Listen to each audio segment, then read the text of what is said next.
우리 지난 시간 성전으로 올라가는 노래 다 정리를 하게 되었고, 이제 시편도 그 끝이 보이죠. 시편 135편부터 우리 함께 보고자 합니다. 그 시편은 크게 두 가지 내용이다 하는 말씀을 드렸습니다. 그러니까 하나님을 찬양하는 내용, 그리고 하나님께 기도하는 내용. 기쁘고 즐거우면 하나님께서 하신 일들에 관하여 높여드리고 그 하신 일들을 인정하는, 그리고 무엇보다 하나님의 존재 자체를 인정하고 피조물로서 그 앞에 무릎을 꿇는 그 찬양이라는 것이 굉장히 중요한 것이고, 신앙생활에 있어서 또 때로 우리에게 어려운 일들이 닥쳐올 때 우리 힘으로 어찌할 바를 알지 못할 수 있지 않습니까? 그럴 때 하나님 앞에 정말 도움을 바라기도 하고, 또 내가 스스로 원수를 갚지 않고 하나님 앞에 그 모든 내용들을 다 의뢰하고 의탁하고 맡겨두는 그런 일들을 우리가 보게 됩니다. 또 예수님께서는 그 시편에서 한 걸음 더 나아가서 원수라 할지라도 그렇게 저주하는 말은 하지 말고 오히려 위하여 기도해 주면 좋겠다, 그렇게 또 부탁하시는 내용까지도 우리가 좀 얘기를 하게 되었습니다. 우리가 기도할 것은 아닌 것처럼 보이지만 그 올림픽 할 때마다 좀 간절하죠. 제가 봤을 때 그 양궁은 10m, 20m, 30m, 50m, 70m 다 있으면 좋겠어요. 그러면 그를 그냥 싹 쓸어올 텐데, 그죠? 참 기분 좋더라고요. 그 기분은 그런 것이고 그 스포츠는 스포츠일 뿐이니까. 우리 오늘 시편 135편 하나님의 사람들은 무엇을 그렇게 기뻐했고 하나님께 찬양하게 되었는지 우리 같이 한번 보도록 합시다. 이 135편은 그 아주 유명한 감사 예배십니다. 그 136편도 마찬가지인데 일단 135편은 제가 읽어드리겠습니다. 할렐루야, 여호와의 이름을 찬송하라. 여호와의 종들아 찬송하라. 여호와의 집, 우리 여호와의 성전, 곧 우리 하나님의 성전 뜰에 서 있는 너희여, 여호와를 찬송하라. 여호와는 선하신 분이시며 그의 이름이 아름다우니 그의 이름을 찬양하라. 스스로 계신다 하는 것을 가장 아름다운 것으로 그렇게 표현을 하고 있는데, 그 이유가 있습니다. 여러분, 그 우리가 일상적으로 아름답다 할 때는 어떤 모습을 보고 얘기하는 경우들이 많지 않습니까? 그런데 그 수학자나 이 물리학자나 과학자들은 조화라든지 질서를 보면서 너무 아름답다 이런 얘기를 한다는 거예요. 그 신앙인들은 하나님의 존재에 대한 아름다움을 꼭 느낄 수 있으면 참 좋습니다. 하나님의 그 이름이 스스로 계시다 하는 것인데, 그 하나님의 존재 자체에 대해서 하나님은 그 존재가 선하신 분이시고 참되신 분이시고 의로우신 분이시고 그 존재 자체로 아름다우신 분이시다. 우리가 너무 아름다우면 때로 이런 표현하죠. 눈부시게 아름답다. 실제로 우리가 경험하는 모든 아름다움은 빛이 있어 반사되어야만 우리는 이 인식을 하게 되거든요. 그래서 이 모든 것들을 있게 하신 분, 그분은 진짜 아름다우신 분이시다 하는 그 존재에 대한 아름다움에 대한 이 표현들이 성경에 나옵니다. 이어봅시다.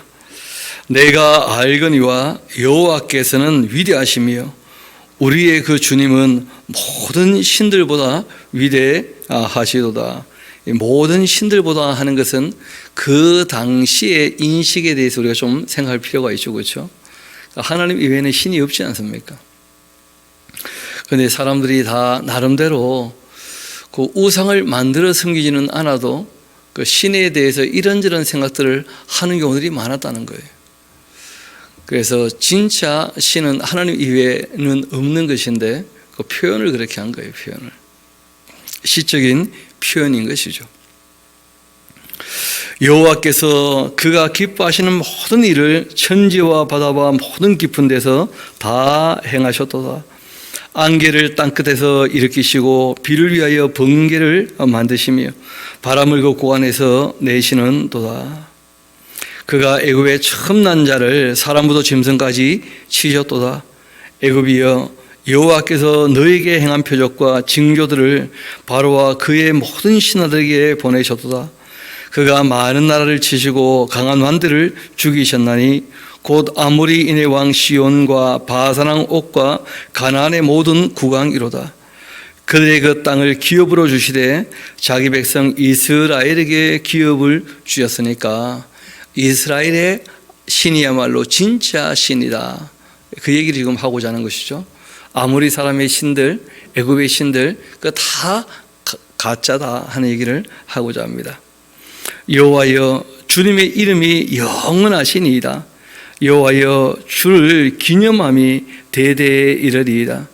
여호와께서 자기 백성을 판단하시며 그 종들로 말미암아 위로를 받으시리로다.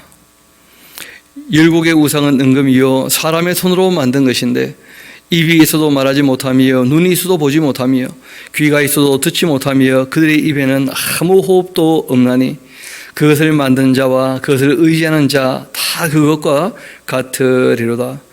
이스라엘 족속아, 여호와를 송축하라. 아론의 족속아, 여호와를 송축하라. 레위 족속아, 여호와를 송축하라. 여호와를 경외하는 너희들아, 여호와를 송축하라.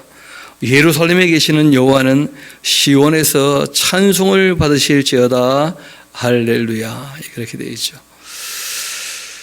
그 실상 잘 아시는 것처럼 이스라엘 백성들 이외에 모든 인류가 하나님을 알지 못하는 시대가 있었지 않습니까? 그리고 하나님께서 그 아브라함의 후손 이스라엘 백성들로 말미암아 자신을 온 세상에 계시하기로 하신 거예요. 그래서 이 애굽에서 나오게 되어지고 가나안 땅을 차지하고 이스라엘 백성들이 하나님을 인정했던 그 짧은 시기가 있었습니다. 그 다윗과 솔로몬 때가 그러지 않습니까? 그것이 하나님께는 오히려 기쁨이 되었지 않았겠는가? 이 시인은 그렇게 이제 생각을 하는 거예요. 온 세계가 다 우상을 섬기고 하나님을 다 벗어기고 떠나버렸는데 우리는 하나님을 알고 섬기니까 성경에 보면 그런 표현이 가끔 나오죠. 하나님께서 사람 만드신 것을 후회하셨다. 그 마음에 근심하셨다. 이런 표현이 나와요. 그래서 그 하나님을 바르게 알고 섬기는 것이 하나님께도 위로가 되는 것 아닌가. 그 시인은 그렇게까지 생각을 하는 것이죠. 그래서 그 다시 한번 14절 봅시다. 여호와께서 자기 백성을 판단하시며 그 종들로 말미암아 위로를 받으시리로다 하면서 자신들이 정말 하나님을 바르게 좀 섬겨보겠다 하는 마음이 있는 것이죠. 예배 자리에서 고백한 내용이기도 하고요. 시편 136편도 아주 유명한 감사 찬양입니다. 특별히 이제 감사의 내용이 무엇이냐면 마지막에 결론적으로 나오는데 하나님 하신 모든 일들과 함께 우리가 늘 경험하는 하나님 하시는 일이 있다는 거예요. 그것이 무엇이냐면 양식을 먹는 것이에요. 양식을. 실제로 제가 아는 어떤 분은 양식 정도가 아니고 한 걸음 더 넘어서서 날마다 숨 쉬는 순간마다 그렇게 이제 누가 노래했던 것을 본 적이 있습니다. 그런데 그 다음 내용이 재미있어요. 내 앞에 어려운 일을 본다 하면서 그 호흡 하나하나가 쉽지 않을 수 있는데 어떻게 보면 그런데 주님께서 그 호흡을 다 주장하시고 그리고 정말 나를 도와주신다. 그렇게 노래하시는 그 시인도 있던데 실제로 그러하죠. 우리가 숨 쉬는 것, 이 호흡 하나가 그냥 되는 게 아니거든요. 그래서 우리 시편 136편은 제가 이렇게 한번 합시다.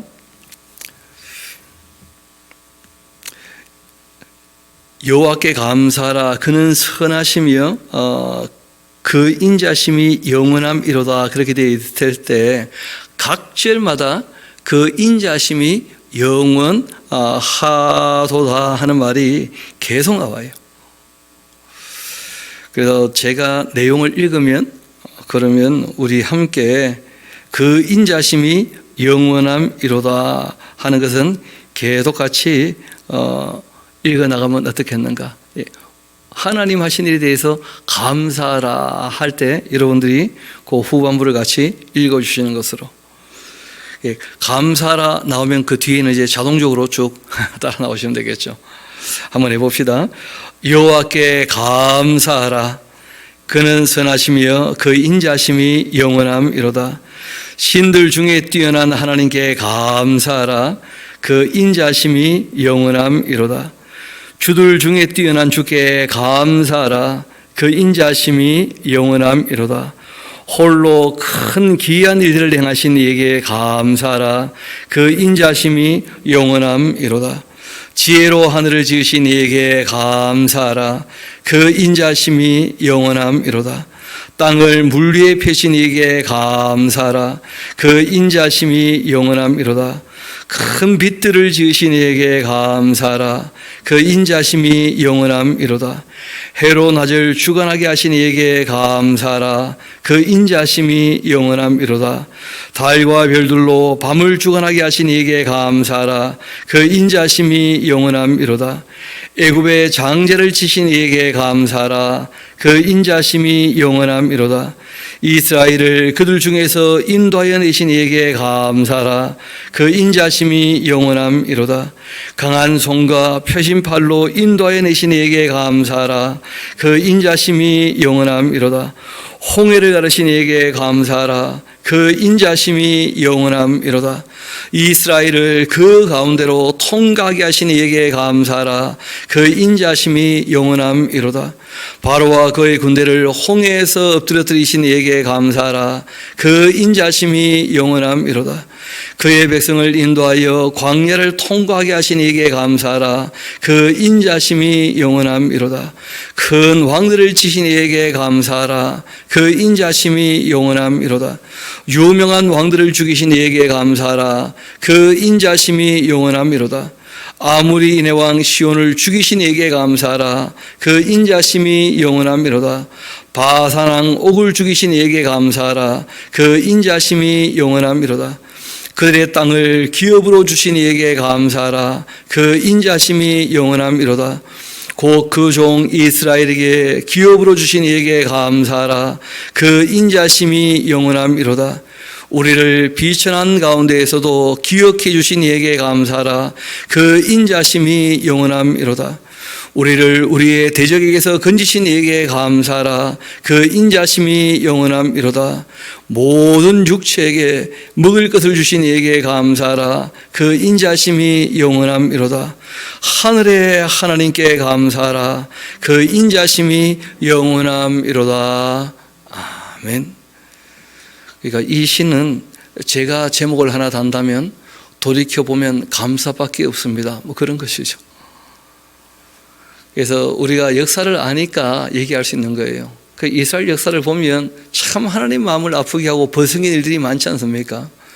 그런데 이스라엘이 존재하는 거 보면 정말 오래 참고 기다려주시고 인애와 자비와 긍휼을 베푸셨다는 거예요. 그 하나님 정말 인자하신 분이시다.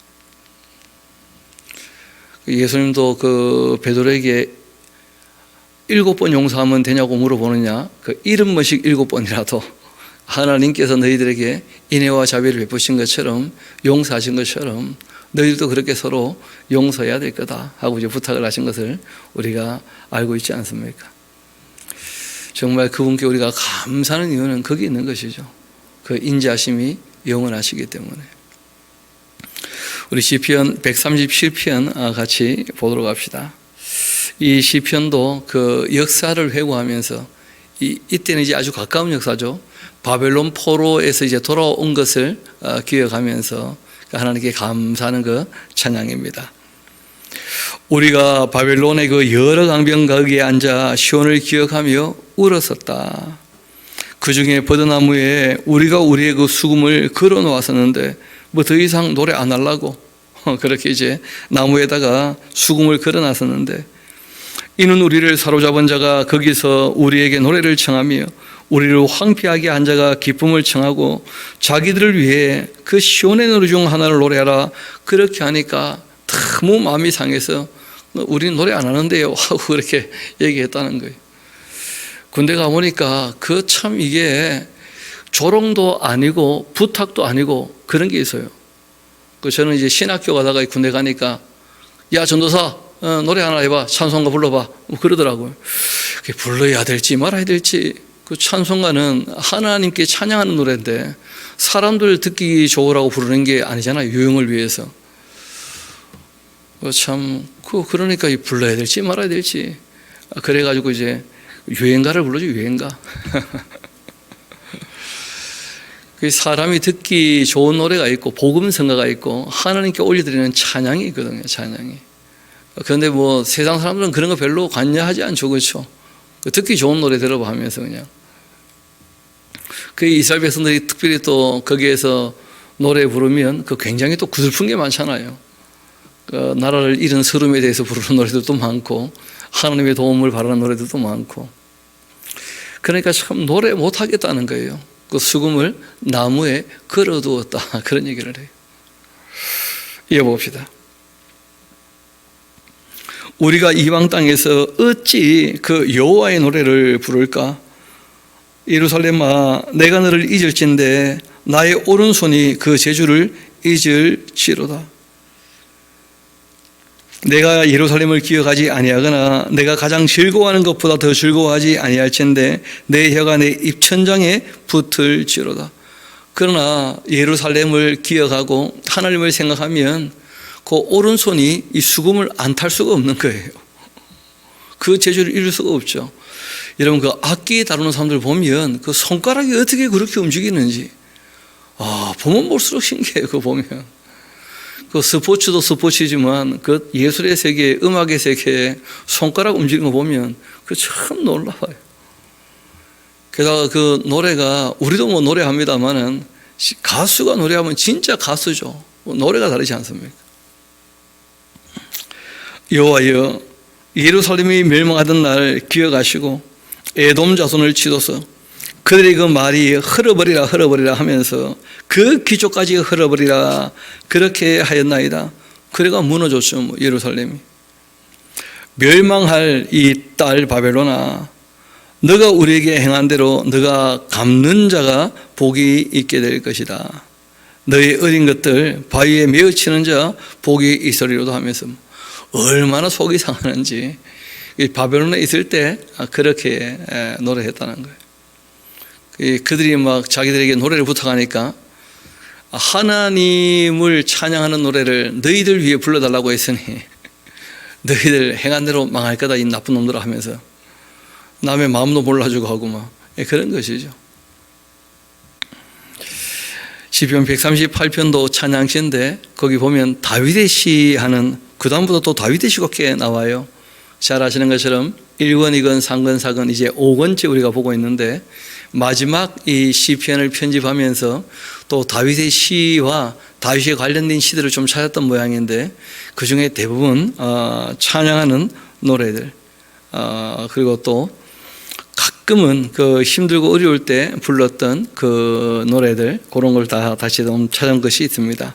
우리 시편 138편은 다윗의 그 찬양시인데 짤막한 시니까 우리 같이 한번 읽어보면 좋겠습니다.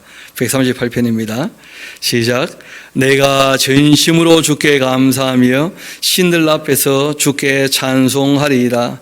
내가 주의 성전을 향하여 예배하며 주의 인자하심과 성실하심으로 말미암아 주의 이름에 감사하오리니 이는 주께서 주의 말씀을 주의 모든 이름보다 높게 하셨습니다.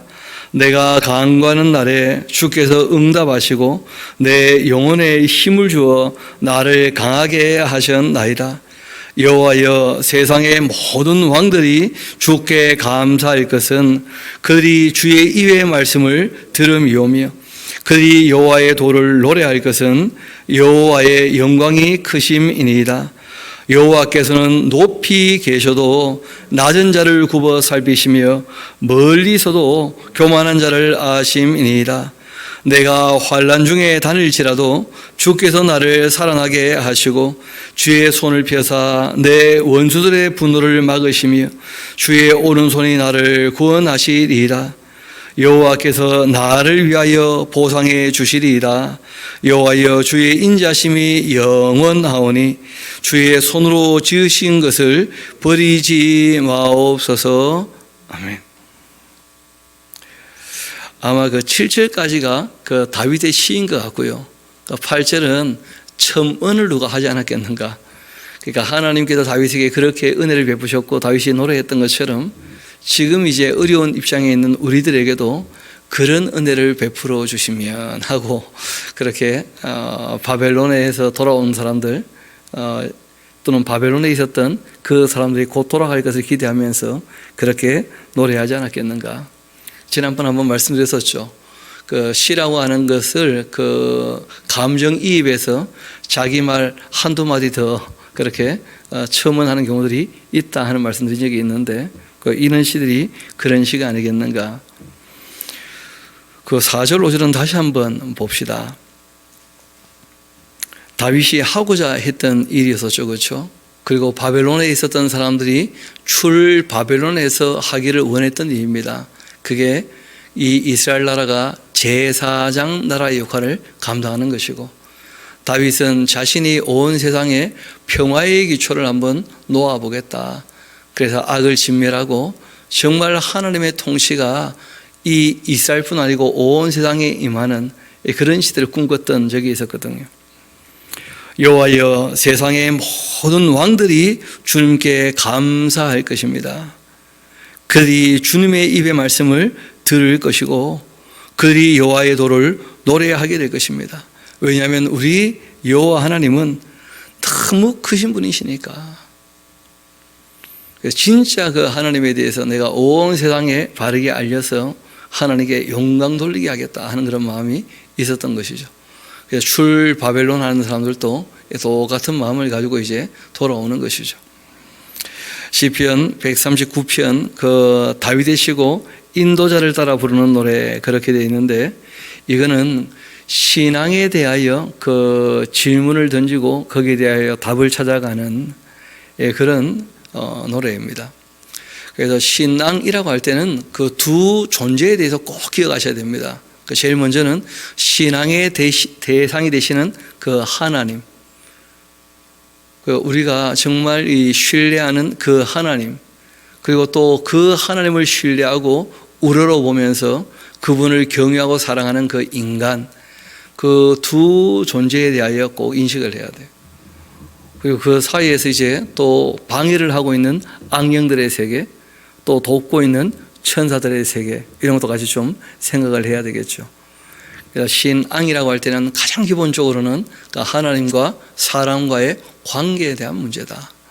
그래서 두 존재에 대해서 꼭 염두에 두는 것이 중요하겠죠. 우리 시편 139편 제가 한번 읽어드리겠습니다. 여호와여 주께서 나를 살펴보셨으므로 나를 아시나이다. 주님께서는 내가 앉고 일어섬도 아시고 멀리서도 나의 생각을 밝히 아십니다. 참 충격받은 것 중에 하나가 앉고 일어서는 것까지도 다 알고 계신다는 거예요, 하나님께서. 심지어는 그런 편도 있죠. 머리털까지 세신 바 되었다. 대체 얼마나 관심이 있으면 그렇습니까? 여러분 그 연애를 해보면 아시겠습니다만은 요즘에 또 다시 연애하고 그러면 안 됩니다. 그러니까 요즘에는 이제 부인하고 잘 남편하고 잘 사셔야 될 텐데, 그 연애할 때는 그 관심이 그 사람에게 다 쏠려 있으니까 그 일어나는 거 진짜 앉는 것, 숨 쉬는 것, 손 올리는 것, 이게 전부 눈에 들어와요. 관심이 있으니까. 근데 그 향수란 노래 보면 그 결혼해가지고 같이 지내면 그때는 둘이가 하나 되고 마니까, 그러니까 뭐 말 그대로 사철 발벗은 아내가 늘 밭에 나가서 이삭을 줍는데, 근데 본인에게는 아무렇지도 않다는 거예요. 아내가 무엇을 하든지 어디에 있든지 간에 자기에게는 예쁠 것도 없고 아무렇지도 않는, 늘 있는 거니까요, 그냥. 근데 그걸 보면서 하나가 되었구나 하는 생각도 있지만 문득 그 관심이 너무 적어진 거 아닌가. 하나가 되었다고 해가지고 아무 관심을 또 안 보이면 어떡하나. 그런 생각도 이제 하게 되는 거예요. 좀 관심을 가지는 것이 필요하지 않겠나 하는 생각도 하게 됩니다. 왜냐하면 사람이 인격이라 내가 뭘 하고 있는지 상대방이요 아무 관심 안 가지고 있으면 그거 꽤 기분 나쁘죠. 그렇죠? 뭘 하고 있을 때 뭐하냐 하고 이제 물을 하나 보고 같이 하자 하든지 뭐 그렇게 하면 참 좋을 텐데 전혀 관심을 안 가지면 그러면 내가 이제 더 이상 아무렇지도 않은 존재가 되었는가? 내가 공기인가? 내가 공기만큼 편해졌다는 것은 참 고마운 일이긴 하지만 인격의 관계는 또 좀 다르거든요. 하나님께서 사람을 생각하실 때 이 시인이 고백하는 거예요. 그 하나님은 내가 앉고 일어서는 거 다 아시고 멀리 있는 것처럼 보이지만 내 생각까지도 늘 읽고 계신다는 거예요. 하나님께서 사랑을 하시니까. 이어봅시다. 3절 다시 한번 봅시다. 나의 모든 길과 내가 눕는 것도 살펴보셨으므로 나의 모든 행위를 익히 다 알고 계십니다. 여호와여 내 혀의 말을 알지 못하시는 것이 하나도 없으십니다. 이런 게 다 자신을 향한 하나님의 사랑에 대한 고백이에요. 하나님이 나에게 이렇게 관심이 많으시다니 그런 것이죠. 주께서 나의 앞뒤를 둘러서 하시고 내게 안수하셨나이다. 하나님이 나를 감싸 안아주셨다 뭐 그런 표현이기도 해요. 내가 주의 영을 떠나 어디로 가겠습니까? 내가 주님 앞에서 어디에 피할 수가 있겠습니까? 내가 하늘에 올라간다 할지라도 거기에 하나님 계시지 않습니까? 무소부지하시니까. 또 수월에 내 자리를 편다 할지라도 거기도 계십니다. 천국도 지옥도 다 하나님 만드시는 것이니까. 내가 새벽 날개를 치면서 바다 끝에 가서 거주할지라도 그 새벽 날개가 뭐냐? 누가 물어보던데 새벽 날개가 뭔지 알 수가 있나 그래. 시적인 표현인데 우리가 굳이 풀어 얘기한다면 새벽부터 날개 쳐가지고 큰 바다 건너편에 가 있다 할지라도 하나님께서 다 알고 계시고 거기도 계신다는 거예요. 거기서도 주의 손이 나를 인도하시며 주의 오른손이 나를 붙드시리라. 내가 혹시 말하기를 흑암이 반드시 나를 덮어버리고 나를 두른 빛은 밤이 되리라 그렇게 내가 낙심한다 할지라도 주께서는 흑암이 숨기지 못하며 밤이 낮과 같이 비추이나니 주에게는 이 흑암과 빛이 같기 때문입니다. 하나님은 늘 나를 살펴보고 계신다는 거예요. 관심을 가지시고 사랑하는 그 눈으로. 사람들이 이 관심을 오해를 하는 경우가 있어요. 뭐 조금만 잘못하면 꿀밤 주려고 노래 부르는 사람들 있잖아요. 그렇죠? 하나님은 전혀 그런 분이 아니에요. 이 시인이 고백했던 것처럼 하나님은 정말 사랑하시는 그 애정의 눈으로 늘 우리를 살펴보신다는 거예요. 마치 그 엄마가 갓난 아기 뒤에 늘 따라가면서 관심을 갖는 것처럼 넘어졌다고 좁히겠습니까 엄마가? 그러지 않잖아요. 그런 것처럼 하나님께서 사랑으로 대하신다. 이것이 이분의 그 경험이기도 하고 고백이기도 하죠. 주님께서는 나의 이 내장, 그 사람의 이 몸이 너무 신비하지 않습니까? 다 지으셨고 나의 모태에서부터 나를 만드신 분이십니다. 그냥 된 게 아니라는 거예요. 알고 보면 다 만드신 것이지. 내가 주님께 감사하옵는 것은 나를 지으신 것이 너무나 심히 기묘하시기 때문입니다. 사람이라는 존재를 보면 볼수록 너무 기기묘묘하다는 거예요. 너무 신비하다는 거예요. 진짜 신의 기술이죠. 하나님의 그 비밀이고. 의사들도 가끔 사람 고시면서 그런 얘기 한다 그러잖아요. 와, 정말 누가 만들었는지 기가 막히게 만들었다. 다 그런 얘기를 할 수밖에 없는 거죠. 너무 진짜 기가 막히니까. 주께서 하시는 일이 기이함을 내 영혼이 잘 아나이다. 내가 은밀한 데에서 지음을 받았고 땅의 깊은 곳에서 기이하게 지음을 받을 때 나의 형체가 주의 앞에 숨겨지지 못하였나이다. 내 형질이 이루어지기도 전에 주님의 그 눈이 나를 보셨고 나를 위하여 정한 날이 하루도 되기 전에 주의 책에 다 기록이 되었나이다. 알고 보면 이 구약의 인물들도 하나님에 대하여 바르게 알게 되었을 때, 그러니까 하나님의 예정이라 그러죠, 그렇죠? 미리 다 하나님이 계획을 하신 바에 대하여 신앙으로 고백을 해요. 시간 안에 사는 우리에게는 흘러가고 있지만 이미 하나님께서는 우리를 이 땅에 내실 때 이미 계획이 있으시고 이미 다 그 사람의 그 마지막 운명이라 그러지 않습니까? 그렇죠? 다 결정되어 있고 다 알고 계시고 그러신 거예요. 영원하신 분이시니까. 하나님이여, 주의 생각이 나에게 어찌 그리 보배로우신지요, 그 수가 어찌 그리 많으신지요. 내가 세려고 할지라도 그 수가 모래보다 많도소이다. 내가 깰 때에도 여전히 주와 함께 있나이다. 잘 때에도, 꿈에서도, 일어날 때에도, 또 내가 죽었다가 다시 주님 앞에서 깨어나게 될 그때에도 하나님이여, 주께서는 반드시 악인을 죽이실 것입니다. 그러니까 자신은 선한 편에 서겠다는 거예요. 늘 피 흘리기를 즐기는 자들아, 다 나를 떠날지어다. 그들이 주를 대하여 악하게 말하며 주의 원수들이 주의 이름으로 아주 헛되이 맹세하고 있습니다. 그 악한 자들도 싸울 때 여호와의 이름으로 맹세하면서 싸움에 나가는 것을 많이 봤다는 거예요. 이 다윗이 자신은 그렇지 않아야 할 거다 하고 늘 추스리게 되는 것이죠. 여호와여, 내가 주를 미워하는 자들을 미워하지 아니하오며 주를 치러 일어나는 자들을 미워하지 아니하나이까. 그 의분이라는 게 있잖아요, 그렇죠? 누가 하나님 욕하면 화가 나야죠. 우리가 하나님을 사랑하니까. 그렇지 않습니까? 누가 부모를 모욕하면 화가 납니까, 안 납니까? 꼭 화가 나는 거죠. 내가 그들을 심히 미워하니 그들은 나의 원수들이니이다. 우리 23절, 24절은 같이 한번 읽어봅시다. 시작. 하나님이여, 나를 살피사 내 마음을 아시며 나를 시험하사 내 뜻을 아옵소서. 내가 무슨 악한 행위가 있나 보시고 나를 영원한 길로 인도하소서 하면서 하나님 앞에서 자신을 살피고자 하는 그런 시인의 모습을 볼 수 있습니다. 그래서 우리가 용서라고 할 때는 사람을 용서하라 이런 것이고요, 죄는 미워하라고 되어 있습니다. 사탄을 사랑하라 그렇게 하신 게 아니에요.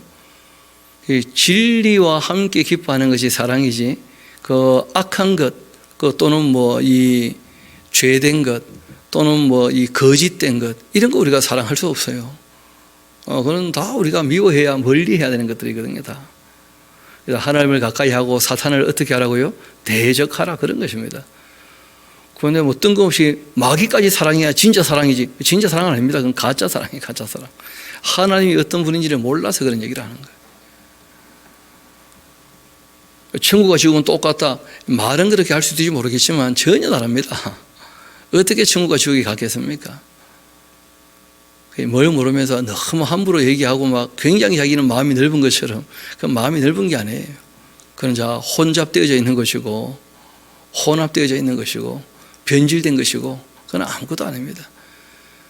그래서 이 사랑은 늘 진리와 함께 하는 것이다. 그래서 선과 그리고 악은요, 경계가 있는 겁니다. 함께 할 수가 없는 것이죠.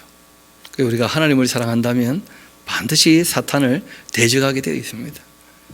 우리가 진리를 추구한다면 우리는 거짓을 버리기 마련이죠. 선을 따른다면 악하게 살아서는 안 되는 것이죠. 우리가 의를 정말 바라보고 있다면 불의한 것에 관해서 우리가 늘 양심의 갈등이 있을 때마다 의를 선택해야 될 것입니다. 그것이 신앙인의 삶이거든요. 시편 140편 우리 한번 봅시다. 이것도 다윗의 시고 인도자를 따라 부르는 노래입니다. 이 시인이 살아보니까 사람의 세계가 그렇게 녹록치 않은 거예요. 사람의 세계가. 얼마나 죄악이 관영하고 또 자기가 거기에 쉽게 휩쓸릴 수 있는지, 그런 자신을 알기 때문에 하나님께 기도하고 도움을 바라는 것이죠. 그래서 이런 내용들을 우리가 볼 때, 참 이 세상 만만치가 않구나, 그런 걸 꼭 염두에 두셔야 될 겁니다. 지난 시간 잠깐 얘기한 것 같긴 합니다만은, 버트런트 러셀이라는 사람이 있어요. 이 사람 대단한 학자고, 사람들이 뭐라고 일컬었느냐 하면, 천재들 중에 천재다. 천재가 말하는 천재가 바로 이 러셀이라는 사람이었어요. 그러니까 이 사람이 자기가 어릴 때 공부를 해보니까, 공교육, 학교 공부도 이게 별로, 의미가 없고 잘못된 것처럼 보이고, 그리고 이제 가정교사를 불러들여서 집에서 교육하는 것도 이게 말이 안 되는 것 같고, 그래서 자기가 학교를 하나 세웠거든요.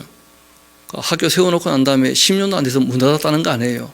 안 되더라는 거예요, 자기 생각대로. 세상이. 애들에게 자유를 주니까 힘센 애가 약한 애를 괴롭히는데 말리지를 못해. 그렇다고 억압하고 통제하면 애들 마음이 상해버려요. 그게 말이 안 통해. 그 사람 속에 있는 죄악을 보지 못하니까 어찌해야 될지를 모르는 거예요. 어찌해야 될지를. 그러니까 그런 걸 봤을 때 참 이 이론을 우리가 알지만 현실 세계에서 우리가 그렇게 살아간다는 것은 결코 그렇게 녹록지 않습니다. 하나님이 사랑이시고 전지전능하신데 이 땅에 사람 되어 오시면요, 하나님도 맞아 죽어요. 그냥 십자가 사건이 그런 거 아니겠어요? 그러니까 이 인간 세상이 그렇게 녹록지 않습니다. 이 다윗이 거기에 대해서 확실하게 이제 알고 얘기를 하는 거죠. 우리 한번 봅시다. 여호와여, 악인에게서 나를 건지시며 포악한 자에게서 나를 보존하여 주옵소서. 그들이 마음속으로 악을 꾀하고 싸우기 위하여 매일 모이고 있습니다. 뱀같이 그 혀를 날카롭게 하고 있는데 그 입술 아래에는 독사의 독이 있습니다. 여호와여, 나를 지켜주셔서 악인의 그 손에 빠지지 않게 하시며 나를 보존하사 포악한 자에게서 벗어나게 하소서. 예수님의 기도의 그 내용을 봐도 꼭 나오는 말씀이죠. 악에서 건져주시라. 시험에 들지 않게 지켜주시라. 이 세상 그렇게 녹록지 않다는 거예요. 교만한 자가 또 때로 나를 해치려고 올무와 줄을 놓고 있고 이 길 곁에 그물을 치며 함정을 두었습니다. 그러한 참 어려운 일이 있을 때마다 내가 여호와께 말하기를 주님은 나의 하나님이시다. 여호와여, 나의 간구하는 소리에 귀를 기울여서 그렇게 하였나이다. 내 구원의 능력이신 주 여호와여, 전쟁의 날에 주께서 내 머리를 가려주셨나이다. 여호와여, 악인의 그 소원을 허락하지 마시고 그 악한 꾀를 이루지 못하게 하옵소서. 그들이 스스로 높일까 교만하게 될까 염려됩니다. 나를 애워사는 자들이 그들의 그 머리를 들 때에 그들의 그 입술의 재난이 그들을 덮게 하소서.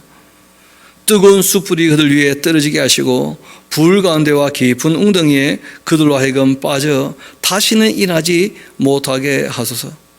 악담하는 자는 세상에서 굳게 서지 못하며 포악한 자 재앙이 따라서 패망하게 하리이다. 내가 알거니와 여호와는 고난당하는 자를 변호해 주시고 궁핍한 자에게 정의를 베푸시리이다. 진실로 의인들이 주님의 이름에 감사하며 정직한 자들이 주의 앞에서 살게 될 것입니다.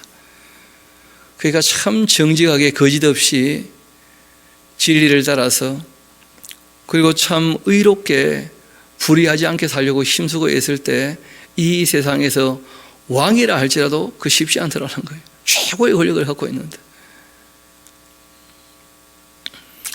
그래서 성경이 얘기를 하는 거예요. 그래서 상이 있는 것이다. 그럼 쉽게 하는 일에 무슨 상이 있겠습니까? 그래. 제가 올림픽 정신은 별로 좋아하지 않습니다만은 상 주는 것을 볼 때 저는 참 옳다 그런 생각들을 해요. 근데 이왕 줄 거면 좀 많이 주면 좋겠어요. 금메달, 은메달, 동메달, 목메달. 아니, 그렇게 열심히 애썼는데 세 사람밖에 안 주니까 너무한 것 같더라고, 보니까. 참여하는 사람은 다 주면 좋겠어. 그냥 참가상 해가지고 다 주면 좋겠어. 정말 수고한 사람들이거든. 수고하고 애썼다면 거기에 마땅한 보상이 따르기 마련이죠. 그래서 그 하는 일에 주님께서 상을 주신다는 거예요. 각 사람이 행하는 대로 내가 어떻게 할 거라고요? 갚아줄 것이다. 우리가 이 세상 살 때 그냥 되면 놀면 그렇게 게으르게 살아도 괜찮을 것인가? 아니면 조금 더 우리가 생각을 하고 정말 죄가 문 앞에 엎드려 있다는 것을 늘 염두에 두면서 선을 행하면서 우리가 이웃과 사랑을 나누면서 하나님 성김에 바르게 살 것인가? 이런 거 고민을 해봐야 되겠죠. 그래서 이 시편 140편이 바로 그런 그 다윗의 시인데 그 신앙인의 그 고백 같은 것이죠. 하나님을 섬기고 사는데 이 세상 참 녹록지 않다. 악이 관영한 세상에서 살아갈 때 하나님의 도움이 꼭 필요할 수밖에 없다. 또 하나님께서 악이 그렇게 활동하게 허락하신 이유가 또 있다는 것이죠. 그렇죠? 검증도 하시고 연단도 하시고 또 더욱 주님을 의지하게 하시려고 그렇게도 하시는 것이니까요. 그래서 지나고 보면 돌이켜보면 다 하나님 하시는 일이 정말 기기묘묘할 수밖에 없다. 그렇게 고백할 수밖에 또 없는 거예요. 시편 141편 우리 한번 봅시다. 다윗의 시인데 이 시는 예전에 우리가 불렀던 노래하고 비슷한 부분이 있기도 합니다. 아마 죄송합니다. 시편 141편 늘 다윗이 그러하듯이 예전에도 우리가 살폈던 것처럼 이 다윗이 어려운 일들을 꽤 많이 경험했거든요. 제일 먼저는 실제로는 우리가 크게 두 번 이렇게 얘기합니다만은 집에 있을 때도 형들에게 늘 왕따였어요. 가만 보면. 그러니까 어릴 때 그 삶도 그리 행복한 삶은 아니었습니다. 형들이 다윗 대하는 거 보면 알거든요.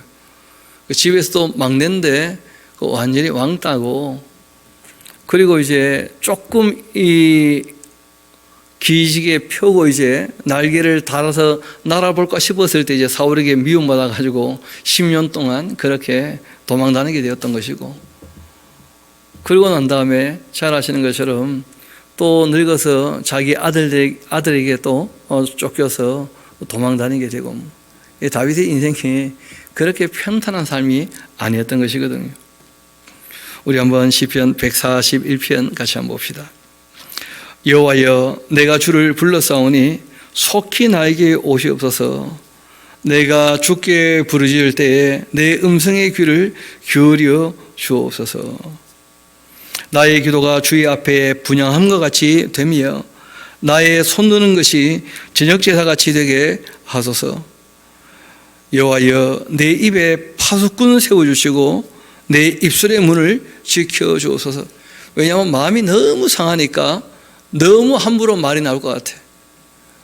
우리가 그런 거 있잖아요. 너무 스트레스 받으면 길 가면서요 혼자 막 중얼중얼하면서 누구한테 저주하고 있다니까 사람이.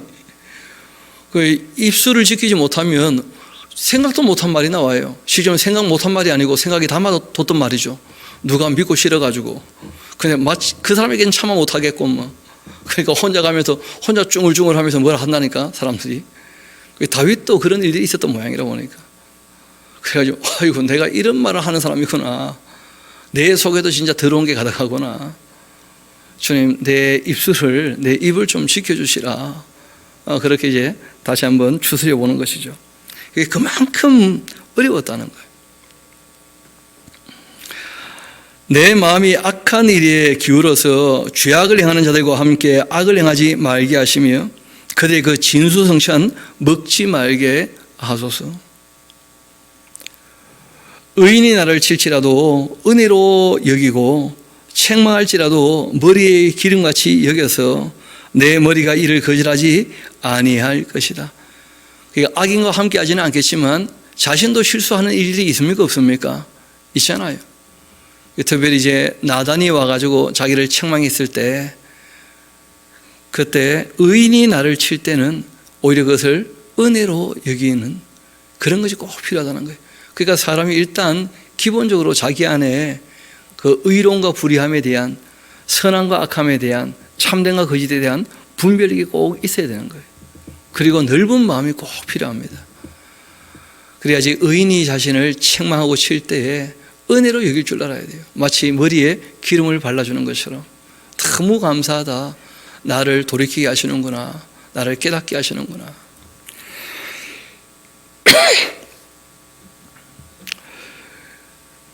다시 한번 5절 봅시다. 의인이 나를 칠지라도 은혜로 여기며 책망할지라도 머리에 기름같이 여겨 내 머리가 이를 거절하지 아니할지라. 그대의 그 재난 중에도 내가 항상 기도하리로다. 그대의 그 재판관들이 바위 곁에 내려 던져졌도다. 내 말이 닮으로 무리가 들으리로다. 죄송합니다. 이 다윗이란 인물이 그 자기가 이런저런 말에 대한 실수를 하기도 하고 또 실제로 그 행동에 큰 실수도 있었지 않습니까? 그리고 깨닫고 돌이켜 이 말도 조심하기로 하고, 그리고 무엇보다 그 원수는 누가 갚으시는 거죠? 하나님이 하나님의 원수를 갚으시는 것이니까. 재판도 누가 하셔야지 옳습니까? 하나님이 하셔야 옳은 것이니까. 그래서 다윗이 그런 얘기를 했더니 사람들이 그거 다 옳다고 인정을 하더라는 거예요. 사람의 판단은 다 한계가 있다는 걸 우리가 인정할 수 있어야 돼요. 의외로 사람들이 자기는 다 옳다고 생각하는 그런 이 묘한 마음이 있어요. 조금만 돌이켜보면. 그래서 우리가 그런 부분에 관해서 늘 자기 마음을 다시 씻어서 하나님이 옳으시다, 이걸 우리가 늘 염두에 둬야 될 겁니다. 사람이 밭가라 흙을 부서뜨린 같이 우리의 그 해골이 수월의 입구에 흩어져도다. 주 여호와여, 내 눈이 주님께 향하며 내가 주께 피합니다. 내 영혼을 빈궁한 대로 버려두지 마옵소서. 나를 지켜주시고 그들이 나를 잡으려고 놓았던 그 올무와 악을 행하는 자들의 그 함정에서 벗어나게 하옵소서. 악인은 자기 그물에 그냥 걸리게 해버리시고 나만은 좀 온전히 면하게 하여 주옵소서 하면서, 다윗이 자신의 그 기도니까 그렇게 얘기를 하죠. 그래서 악하지 않기를 원하는, 정말 선하게 살고 싶어하는, 의를 추구하는, 늘 진리를 따르고자 하는 그 다윗의 그런 마음을 우리가 읽을 수 있습니다. 시편 142편 그 제목이 나오죠. 다윗이 굴에 있을 때 지었던 마스길, 그 교훈하는 그 노래다 하고 또 기도문이다 하고 되어 있습니다. 우리가 짤막한 시니까 같이 한번 읽어봅시다. 시작. 내가 소리내어 여호와께 부르짖으며 소리내어 여호와께 간구하는도다. 내가 내 원통함을 그의 앞에 토로하며 내 우환을 그의 앞에 진술하는도다. 내 영이 내 속에서 상할 때에도 주께서 내 길을 아셨나이다. 내가 가는 길에 그들이 나를 잡으려고 올무를 숨겼나이다. 오른쪽을 살펴보셔서 나를 아는 이도 없고 나의 피난처도 없고 내 영혼을 돌보는 이도 없나이다. 여호와여, 내가 주께 부르짖어 말하기를 주는 나의 피난처시요 살아있는 사람들의 땅에서 나의 분깃이시라 하였나이다. 나의 부르짖음을 들으소서. 나는 심히 비천하니이다. 나를 핍박하는 자들에게서 나를 건지소서. 그들은 나보다 강하니이다. 내 영혼을 옥에서 이끌어내사 주의 이름을 감사하게 하소서. 주께서 나에게 갚아주시니 의인들이 나를 두루리이다. 아멘 하면서, 그러니까 이때 이 굴이라고 하는 것은 실제로 그 어떤 굴인지, 그 어떤 분은 감옥이다 이런 얘기하는데 다윗이 감옥에 간 적이 있는가? 그렇지는 않거든요, 역사 가운데. 그래서 아마 그 사울을 피하여 굴에 숨었을 때 그 사울이 밖에 진치고 있으니까 뭐 거기가 실제로 뭐 감옥이죠, 뭐. 굴에 갇혀 있으니까. 그 요즘에 이제 그 잘 아시는 것처럼 확진자 아니라 할지라도 자가 격리하는 일이 있게 되지 않습니까? 우리 형님도 이제 자가 격리를 2주 동안 했다는데, 그 얘기 들어보니까 딱 방에서 나가지도 못한답니다. 산책하러 밖에 나가면 벌금 100만 원 바로 날아온다는 거예요. 그러니까 그 자가 격리를 해야 딱 되게 되지면 방에서 나가지 못하고 주는 거 이제 먹고 지내야 되는데, 다행히 이제 그 회사에서 준비해 놓은 그런 건물하고 다 있어가지고 큰 어려움 없이 지내긴 했지만 딴 게 어려운 게 아니고 나가지를 못하니까 그냥 방에서 뺑뺑이 돌아야 되고, 요즘엔 그나마 다행이죠. 컴퓨터가 있으니까. 그러니까 방 안에 있어도 온 세상 소식 다 알 수 있는데, 여러분 옛날 그 굴에 갇혀 있다고 생각해봐요. 방에 갇혀 있다고 생각해봐요. 진짜 답답했겠죠, 진짜. 우리 함께 읽었습니다마는 다시 한번 다윗의 그 삶에 대해서 우리가 염두에 두고 제가 142편 한번 읽어드리겠습니다. 다윗이 굴에 있을 때 지었던 시입니다. 교훈의 내용이에요. 그 사람이 정말 스스로 어찌할 수 없을 때, 이 갇혀 있을 때거든요. 어찌할 수 없는 거예요. 밖에 나가보면 뭐 좀 해보겠는데 아무것도 뭘 할 수 없을 때, 정말 갇혀 있을 때, 그때 신앙의 자세를 어떻게 추스릴 것인가. 이것이 이제 다윗의 기도문이기도 하고 자신의 마음이기도 하고, 또 이것이 우리에게 주는 교훈이 있다는 것이죠. 우리 한번 봅시다. 내가 소리내어서 여호와께 부르짖으며 소리내어 여호와께 간구하는 것이 있는데, 내가 나의 원통함을 그의 앞에 토로하며 내 우환을 그의 앞에 진술하는도다. 그러니까 우리가 하나님께 무릎을 꿇고 그 아뢰면 돼요. 내가 이런 일이 있습니다 하고 하나님께 아뢰면 돼요. 우리가 아뢰지 않아도 다 아시거든요. 근데 아뢰면 하나님이 알게 되어서 아는 게 아니고 우리 마음이요, 하나님 앞에다 정리가 많이 돼요. 마치 우리가 엄마 품에 안겨가지고 어릴 때 이런 일이 있어서 저런 일이 있어서요 얘기하면요, 엄마 이미 다 듣고 와서 알고 있거든요. 그런데도 그 엄마한테 얘기를 하면서 자기가 정화가 되는 거예요. 어떻게 보면 정리가 되고. 그래서 토설리라 그러죠. 다 하나님께 내어놓는 것이, 아뢰는 것이 필요해요. 사람이 약한 존재이기 때문에 그러합니다. 그렇게 나의 우한 그 앞에 다 진술하는도다. 내 영이 내 속에서 상하더라는 거예요. 이게 속 상하는 거죠. 내 영이 내 속에서 상하는 거예요. 뭐 속이 진짜 상하는 거죠. 뭐 부글부글 끓고. 그럴 때에도 주님께서는 내 길을 아셨나이다. 이분은 늘 하나님의 말씀을 가까이 하는 분이거든요. 그러니까 본인이 어떤 삶을 살아야 될지 하나님께서는 내가 갈 길을 다 알고 말씀하시는 분이에요. 이미 하나님의 율례법도 가운데 사람이 어찌 살지를 다 말씀하셨잖아요. 그래서 추스리는 거예요, 마음을. 주님께서 내가 갈 길을 알고 계시니까 나는 그 길을 걸어가겠다.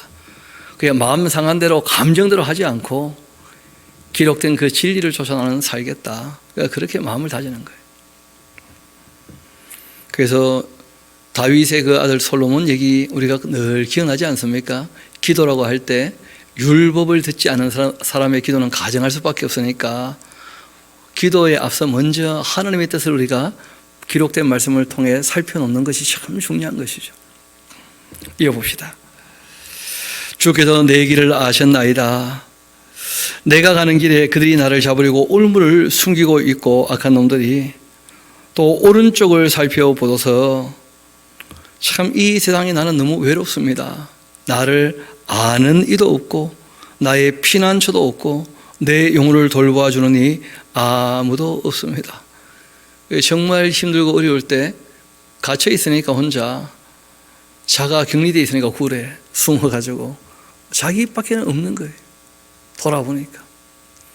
근데 나가면 이제 자기를 걸려 넘어지게 하려고 하는 사람들이 즐비한 거죠. 뭐 보통 사울이 한번 나오면 3,000명을 데리고 나왔다 그러니까 그 엄청난 숫자 아닙니까?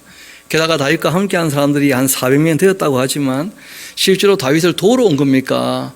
본인들이 피난해서 온 겁니까? 도와달라고 온 사람들이지 다윗을 도와주겠다고 온 사람들이 아니거든요. 그러니까 정말 다윗의 형편은 어려운 거예요. 밖에 나가 누구를 만나도 마음 편치 않죠. 자기도 힘들어 죽겠는데 누구 만나면 다 자기 보고 뭐 도와달라고 그러고 얘기하고 있으니까.